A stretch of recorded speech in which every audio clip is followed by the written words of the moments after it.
Carlos Alcaraz is rewriting the story of tennis in 2025, just 9 days after Taylor Fritz stunned him at the Laver Cup. The young Spaniard struck back with authority, claiming his 8th title of the season in Tokyo. Would you believe he's now chasing numbers that even Yannick Sinner couldn't reach last year? Stay with me, because this isn't just about a victory. It's about a new era of dominance, resilience, and fire. What if I told you we might be watching history unfold right in front of us? Carlos Alcaraz is no longer the rising star of tennis. He is the benchmark. On a cool Tokyo evening under the lights of the Kanoita Group Japan Open, the 22-year-old Spaniard proved once again why he is the face of the sports. Future facing Taylor Fritz, the same man who had beaten him just 9 days earlier at the Laver Cup. Alcaraz delivered his response not with words, but with tennis of the highest quality. A 64-64 victory in just 93 minutes gave Alcaraz his 8th title of the 2025 season, his 24th overall, and perhaps more importantly, a surge of momentum that now positions him to chase Yannick's legendary 73-win season from 2024. Would you believe that at just 22 years old, Alcaraz already has as many tour-level trophies as Alexander Zverev, the man who was once seen as the great hope of his generation? What if I told you Alcaraz began in his post-match interview?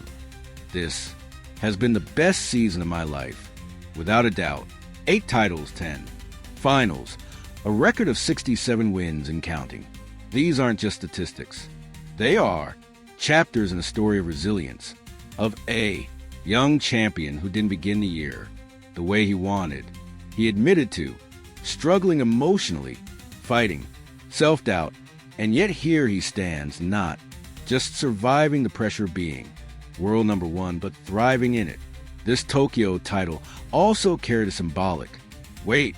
Just weeks ago, Alcaraz tasted defeat in the Wimbledon final against his rival center, a loss that could have broken his confidence. Instead, it became fuel. Since then, he's gone on a tear, winning Cincinnati, conquering the U.S. Open, and now storming through Tokyo. Can you believe that kind of rebound? What do you think fuels a champion more, victory or the sting of defeat? Against Fritz, Alcaraz was sharp, clinical, and fearless.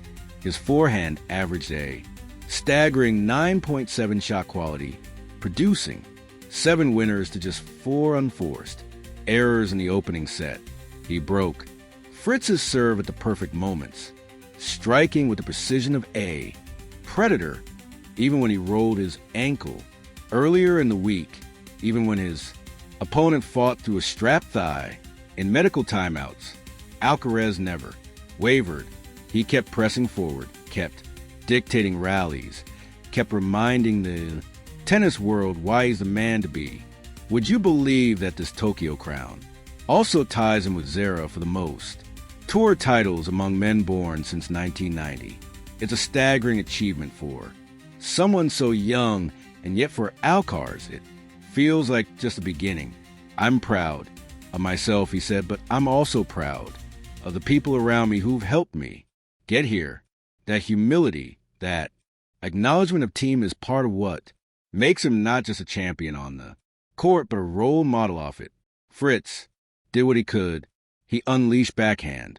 Winners tried to change the pace, even broke Alcaraz late in the second set to keep hope alive.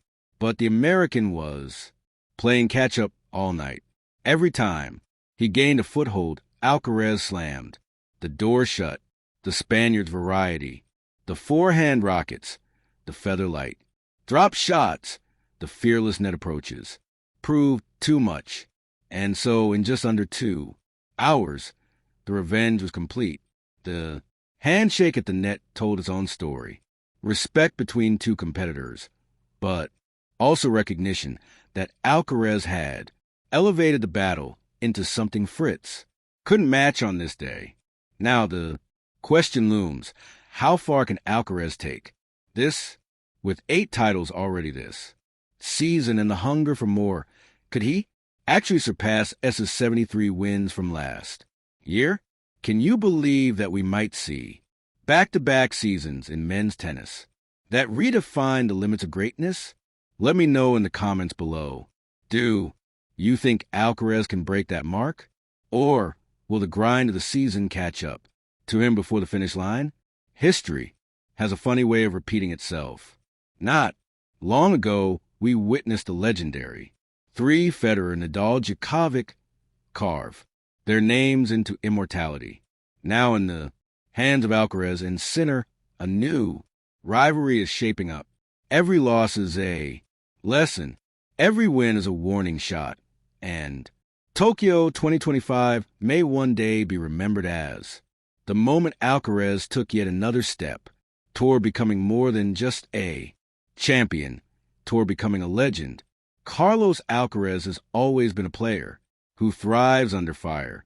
But in Tokyo, that fire burned brighter than ever.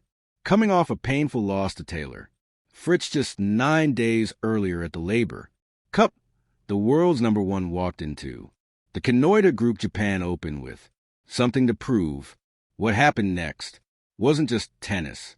It was drama, theater, and raw survival. The week began with doubt. In his very first match against Sebastian Baez, Alcaraz rolled his ankle so badly that he wasn't sure if he could even continue. The Spaniard's left ankle was heavily taped, and every step looked uncertain. Would this be the injury that stopped his momentum? Would his Tokyo debut end before it even began, but like a warrior refusing to surrender? He fought through the pain and somehow grew stronger with every match. By the time he met Fritz in the final, Alcaraz had transformed that injury into fuel. The same man who limped through round 1 was now unleashing forehands measured at a 9.7 shot quality. The same player who questioned his own body was now gunning for his 8th title of the year, chasing Gannick Center's record-breaking win tally from 2024. But Tokyo wasn't all smooth sailing. Early in the first set, Alcaraz clashed with umpire Fergus Murphy over a time violation. Fresh off a grueling rally, gasping for air, he barked, "Do you think it's normal that I finish a long point and barely have time to get the balls with no time to rest? You've never played tennis in your life." The world #1 wasn't just fighting his opponent. He was fighting the rules themselves. Fritz, meanwhile, started strong, hammering serves and moving with confidence. Yet midway through the match, disaster struck him. As well, a thigh injury forced the American to call for the trainer, and his movement visibly collapsed. What could have been a back-and-forth slugfest suddenly turned into a testamental toughness, even against a wounded opponent. Alcaraz nearly lost focus. From a commanding 5-1 lead in the second set, he found himself clinging on at 5-4, 15-30. Can you believe that? The world's top player almost unraveling against a man who could barely push off his leg. And then came the magic with the match on the line. Alcaraz didn't blink. He produced 3 consecutive drop shot winners, each one riskier, bolder, more audacious than the last. The Tokyo crowd gasped, and Fritz could only watch as the point slipped away. It was a perfect reminder. Alcaraz doesn't just play tennis. He invents it right there in the moment. When the final ball sailed wide and the trophy was his, Alcaraz sank to the court, not in pain this time, but in triumph. He hugged his team, consoled Fritz, and then in one of the most cinematic images of his young career, reached for a pair of scissors.